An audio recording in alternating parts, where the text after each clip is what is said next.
Hi, I'm Andy Grunow, Product Manager for Electro-Voice portable speakers. I'm here to show you how to connect a microphone and a guitar to your Everse 8 battery-powered speaker. To connect the microphone, we'll simply take the XLR cable and we'll plug it into either input 1 or input 2 on the back of the speaker. Today we're going to use input 1. Now, we are using a dynamic microphone, so we don't need 48-volt phantom power. But if we enter the DSP menu here, we can see that 48-volt phantom power is available if we were using a condenser. But today we're not, so we will not enable it.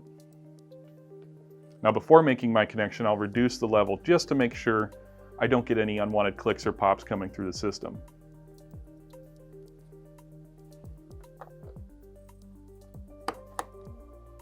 Now that we're connected, I'll set my levels with the microphone. Hey, hey, hey. Microphone check 1, 2. Hey, hey, hey. Hey, hey. And there I can see on the VU meter that I have a good level and I'm ready to go. Now for the guitar, we'll connect that to input 2. What's great about the Everse 8 speaker is the input 2 TRS connection is a high Z input. That means you can connect directly from your electric guitar or acoustic guitar with pickups or whatever instrument without the need of a DI box.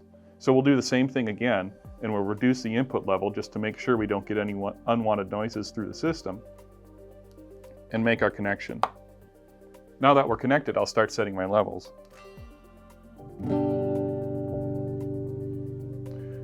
And once I'm happy with that level, I'm ready to go.